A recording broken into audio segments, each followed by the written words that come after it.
రమ్మందామే photo తీసుకున్నాం.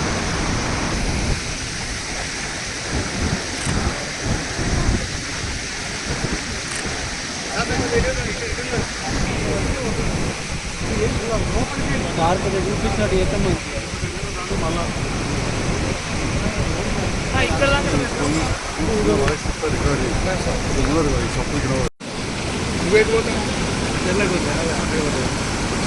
రైతులకు కొత్త బిడ్డ ఇటుకెళ్ళ కూడా కలిసి ఇటుకెళ్ళ రొట్టె ఉన్నాయి.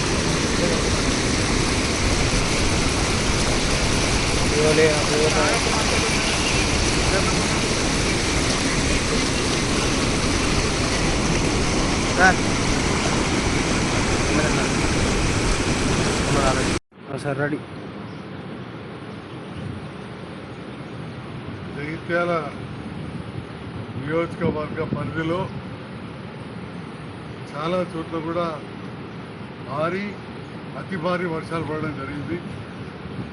దాని వలన జగిత్యాల పట్టణంలోని మోత చెరువు నుంచి వచ్చే నీళ్లు అటు మోత రోడ్ కావచ్చు, గోలపల్లి రోడ్ కావచ్చు, అనంతారం రోడ్డు, చలిగల వద్ద, సింగారావుపేట్, ఇటిక్యాల ఈ ప్రాంతాలలో రహదారులు రాకపోకలు కూడా ఇబ్బంది జరుగుతూ ఉన్నది. మరి ఈరోజు రాయకల్ పట్టణానికి వచ్చినాం. ఇక్కడ గతంలో పోయిన సంవత్సరం నీళ్ళని ఇళ్ళకి వచ్చి చాలా ఇబ్బంది పడ్డారు. రోడ్ అంతా కట్ అయిందే. ఇప్పుడే గౌరవ మున్సిపల్ చైర్మన్ గారు, మాజీ కేడీసీసీ డైరెక్టర్ సీనియర్ కాంగ్రెస్ నాయకులు రవీందర్ రెడ్డి గారు, కోఆప్షన్ మెంబర్ సీనియర్ నాయకులు మహేందర్ బాబు గారు, మేమందరం కూడా వచ్చి ఇక్కడ చూడడం జరిగింది, పరిశీలించడం. పొద్దున మోతకు కూడా వెళ్ళి అక్కడ కూడా పరిశీలించడం జరిగింది. ఆర్డీఓ గారిని, తహసీల్దార్లను, కమిషనర్లను, పోలీస్ డిపార్ట్మెంట్ ఎక్కడికక్కడ అప్రమత్తంగా ఉండాలని చెప్పడం జరిగింది. దాంతో పాటుగా నీటి పారుదల శాఖ ఇంజనీర్ నారాయణ రెడ్డి గారితో, నారాయణ సార్ తోటి, వారితో కూడా మాట్లాడినాం. మరి ఇప్పుడున్న పరిస్థితులలో పూర్తి స్థాయిలో అదుపులో ఉంది. భగవంతుని దయ వల్ల ఈరోజు వర్షం కూడా ఆగింది. రేపటి నుంచి ఇంకా మన దగ్గర తగ్గుతాయని చెప్పి వాతావరణ శాఖ చెప్తా ఉన్నారు.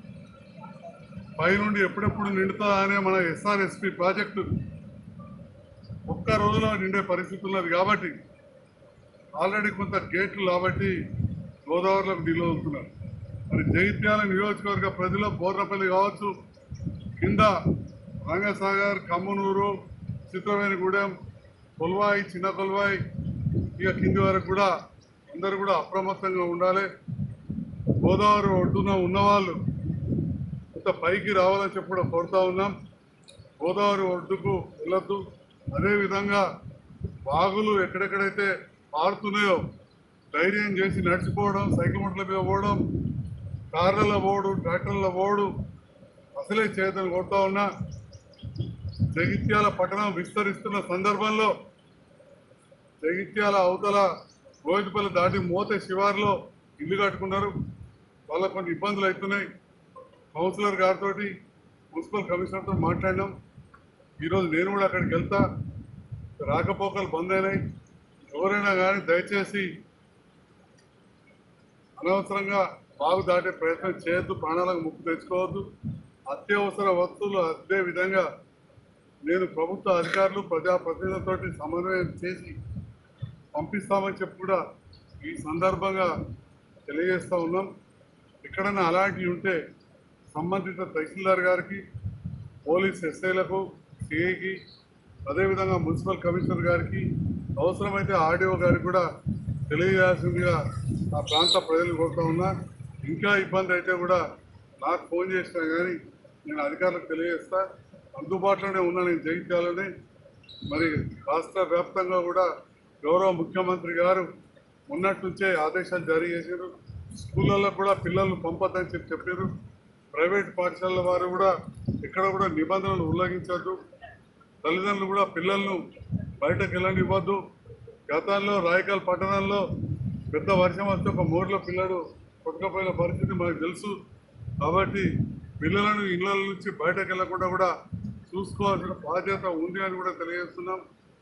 పాత ఇళ్లలో ఉన్నవాళ్ళు ఇక్కడ చాలా రోజుల నుంచి వర్షాలు పడుతున్నాయి కాబట్టి నాని ఇల్లు కూలిపోయే పరిస్థితి ఉంటుంది కాబట్టి మరి వారి బంధువులు మిత్రులు ఉంటే అక్కడికి కానీ ఎక్కడ ఆవాసం లేకపోతే ప్రభుత్వ అధికారులకు చెప్తే తప్పకుండా వాళ్లకు షెల్టర్ స్కూళ్ళల్లో కానీ మన కమ్యూనిటీ హాల్లో ఏర్పాటు చేసి భోజన సదుపాయం కూడా ఏర్పాటు చేస్తారు. నేను కూడా అందుబాటులో ఉంటా. ఏదంటే నా సేవలు కూడా ఇటువంటి అవసరాలు కూడా వినియోగించుకోవాలని కోరుతూ పాత్రికేయ మిత్రులను ప్రత్యేకంగా కోరుతా ఉన్నా.